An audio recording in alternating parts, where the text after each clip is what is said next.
42-yard line in Chaparral territory after the interception.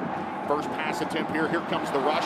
Dubose trying to fire. Gets loose. Completes it to Reyes, who loses the ball momentarily, but able to regain it.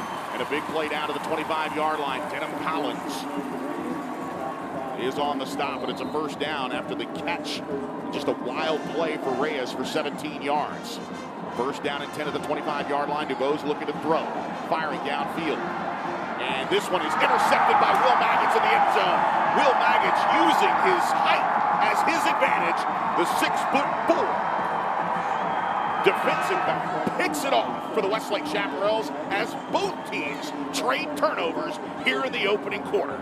Well, you mentioned 6'4". It's not common for Will Maggots to be the shorter guy in this scenario. 6'6" on the outside right there for Brennan. So indoors here, good snap, good hold by Sockwell. Got plenty of distance. It's a first down, Joe. This is good, but a flag comes in.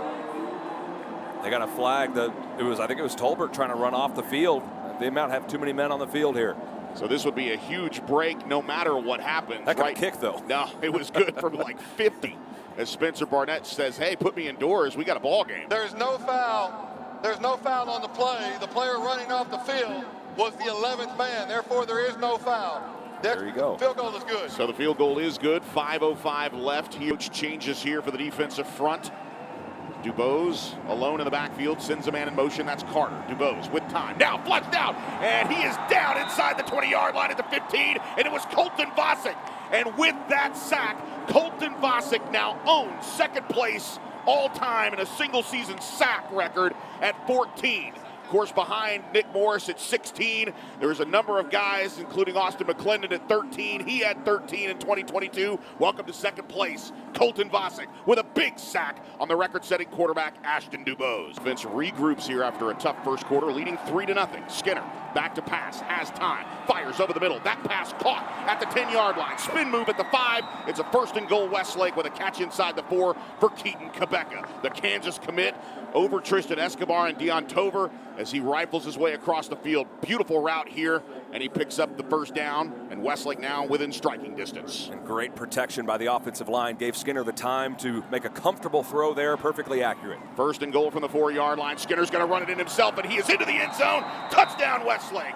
Brett Skinner had 2 rushing touchdowns last week. He has one here, the game's first touchdown. Skinner into the end zone. Touchdown, Westlake, his 5th rushing touchdown of the season. And now, going to decide to punt. Here comes the rush, and it's blocked! Westlake's blocked it! The ball is loose, and Wyatt Dollar has it! Another play on special teams. Again, the special team takeover comes into San Antonio. A blocked punt as they switch out on the 4th and 1 play, and Acevedo had no chance. What a brilliant play call here by Judson Crockett as he knifed his way in. He recovered the block fumble last week. He blocks one this week. And Wyatt Dollar right there to pick it up, and it's first down Westlake. 85 total yards. Third down and the give to Kaiser. Again, they try to go to the edge. Mano a mano as Escobar meets him. He gets across the goal line and scores. Touchdown Westlake. Wow, just a physical battle there as Kaiser turns the corner and scores his 27th touchdown of the season. Look at this, Escobar and Kaiser, just a physical play. Nice battle there as Kaiser wins the war. Dubose on 3rd down and 9 from the 29-yard line, looking to throw, has time, fires over the middle. That pass juggled, caught, and intercepted. Denham Collins has it. Collins going to go down at the 28-yard line. Second interception of the ball game for the Westlake Chaparrals as they take the rock away from the Bears. It's Westlake ball. And that one is on Aaron Dubose, not Ashton, the quarterback, but that was in his hand. Good delivery. It just went right through Aaron Dubose's hands and right into the hands of Collins. You see it right there, right into the chest of the receiver, and then Collins, the beneficiary of that play. Collins with his 3rd interception of the season. To the 17-0 lead here. Westlake trying to add on with 4:40 left in the first half. Now on 3rd down, Skinner pulls it out. Wide open, Bradley Mays. He goes up, makes the catch at the 20, 10, 5, touchdown. Bradley Mays into the end zone. Touchdown Westlake. I think he got tired of twin brother Brett making all of the headlines, and Bradley, twins of Westlake, making it happen here inside the Alamo Dome. Touchdown Westlake. From 51 yards out, Skinner hits Mays. Touchdown Chaparrals. Well, good job by Skinner to see the fact that Mays had broken wide open in the middle of the field. A lot of wide open Chaps here today in the Alamo Dome, and finally Westlake hits a deep throw on an accurate pass that Mays made a nice catch on as well. Carter Aggie adds the extra point, and welcome you back to the Alamo Dome. Out of the timeout, 2 left for Brennan. Again, logistics, getting the play right is what they're after here on 4th down. Option play, now DuBose is going to run it himself. He is hit hard by Nathan Blue, able to fall forward, and it looks like he is about a yard shy of the line to gain. Big time play. It looks like we've got some slow players coming slow off the turf, but this one most likely is going to go the way of the Chaparral as DuBose was unable to execute that option play to the right. You see the replay here, courtesy of Thomas J. Henry. It kind of looked like he wanted to make that pitch. He was waiting to kind of put his right foot in the ground and make that toss to Love, but just couldn't figure it out. They're out a little bit. I think you'll see that yards per carry average go up in the second half. Rolling right is Skinner, looking, fires towards the end zone. That pass is caught for a touchdown. Keaton Quebeca amidst traffic. Good coverage by the Bears, but Keaton Quebeca comes down with it inside the end zone. Touchdown Westlake. And for Quebeca, the senior headed to Kansas, that is his 10th touchdown reception of the season. Touchdown Westlake. And how about the ball placement by Skinner? That was in a perfect spot right at the pylon. Perfect spiral. Cannot throw that ball any better. What a throw and catch. So Carter Aggie on for the extra point after the score. Low line drive kick is good with 6:35 left in the third quarter. It's Westlake 31, Brennan nothing. Back in a moment. This is Texas High School football. So the Region 4 final as Skinner takes over. The Westlake offense back on the field. Play action now rolling right. Skinner going down the field. Wide open receiver. Keaton Quebeca makes the catch. Keaton Quebeca inside the 20. Ditches the defender and takes it to the house. Did he step out of bounds? It looks like they're going to rule him out. Oh, I thought that was going to be a 68-yard touchdown pass from Skinner to Quebeca. He's pleading his case. We'll see a look on the replay here, but he's down to the 19-yard line. Wide open is Keaton Quebeca as he takes the place of Jaden Gray's house. And I don't think he... We saw it on the big, we have a big board up here in the Alamo Dome. They actually caught the foot, and from that angle, I did not see him come really that close to stepping out of bounds there. So with that, the handoff going to Jack Kaiser, who is just going to take this one into the end zone that's Grady Bartlett. Kind of the snap just happened. I don't know if Brennan was ready, but Bartlett just broke left and into the end zone. Take a look at this, just off tackle. Nobody expecting that play to go left for Brennan, and Bartlett takes it to the house from 19 yards out. Touchdown Westlake. Well, I was going to say before this drive that Westlake seemed to be in a little bit of a rhythm there on offense. You just saw it right there in that first play, a great throw, and then they finish it with a great run by Grady Bartlett. Tremendous blocking as well. He's 8th rushing touchdown for Grady Bartlett as the sophomore scores. With 4:39 left in the third quarter, it's Westlake 30. Spencer Barnett will kick this one away again. Pops this one up and will be caught and brought out at the goal line. And Elder with his first opportunity. The ball's come out, and Westlake trying to pounce on it. Loose ball inside the 25-yard line, and Westlake might have gotten on it. Oh, wow. The first time Brennan decides to bring it out, down 38-0, and Westlake has come up with the rock. At the bottom of the pile is Tommy McIntyre.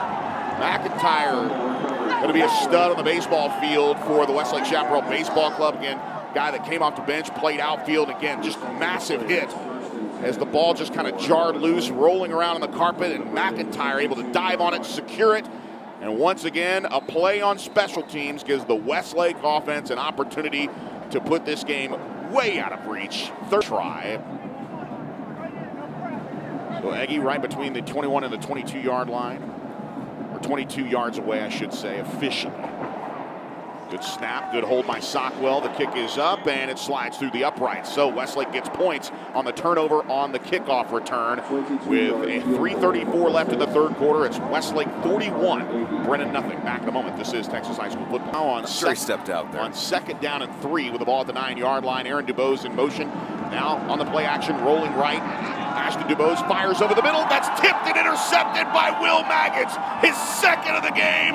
Touchback. And Westlake gets the ball back again inside the red zone. The Bears just driving, using up tempo. And Dubose with his third pick of the game as Maggots intercepts it in the back of the end zone for Westlake. Keep the possession. 3rd and 2 at the Chaparral 23-yard line. Bartlett taking the ball again. First down yardage and more. Breaks into the secondary. Stiff arms a man at the 40. Runs by a man at the 50. Grady Bartlett with a heck of a job there. Malik Tolbert got the working end, and now flags fly on the sidelines as no doubt after that stiff arm, you knew emotions were going to fly, especially for senior Malik Tolbert, who was on the roster for the varsity. And again, the guy that was actually stiff-armed, I believe, was Escobar. And it was. Escobar went to the turf. That's a highlight reel. And then tackled out of bounds. And you can see here, that's Malik Tolbert was the one that threw him down. Is this Derrick Henry right here with the stiff arm? Man. As Tim Brando would say, how do you do? That's pretty impressive stuff on the run there. A 32-yard run, the longest. 2 wide receivers to the right of the formation for Paxton Land, who has Grady Bartlett to his right. And he's going to throw. This one caught on a wide open route. Touchdown Westlake, as Brad Mays has his second touchdown reception of the ball game, his second career, and he is in for 15 yards out. Touchdown Westlake. Good ball from Paxton Land to a wide open Brad Mays. How many times have you used the term wide open? Region 4 champions, another big playoff victory. How proud are you of the team today? I wish you could see my insides because they're blushing right now. These guys, so proud. I told them if we played a good game in all 3 phases, this was a possibility. And for those guys to be playing like this in this game, in the Region 4 4th round game against a hell of a football team, I'm so proud, so proud. I want to ask you about your quarterback. You had to bring Brett Skinner in. He played very well. How proud are you of him, the way he came off the bench like that? Just another guy that lives by our code, the next man up. Another guy that when his chance, appears, he's ready. He made the most of it, and obviously our football team, responded to it. He put the ball on people, made big plays in the passing game today. That was, I think, the difference. And obviously, tremendous job by the defense, holding them to 7 points. I want to let you enjoy this one, but I got to ask you about North Shore. We all remember the game from a couple of years ago. It was amazing. I'm assuming you expect another great one this year. What do you think about that matchup? They're the defending champs for a reason. They're the best team in Texas besides the Westlake Chaparrals. And we're going to take our very best effort to go get after those guys. And we're going to have a hell of a week of work. We're going to have a great plan. We'll go lay all the chips on the table and see where they fall after that. Can you confirm it'll be in Houston? It'll be in Houston. It'll be at Rice at 3 o'clock next Saturday, a week from today. All right, Joe, there you have it. 2 best teams in Texas.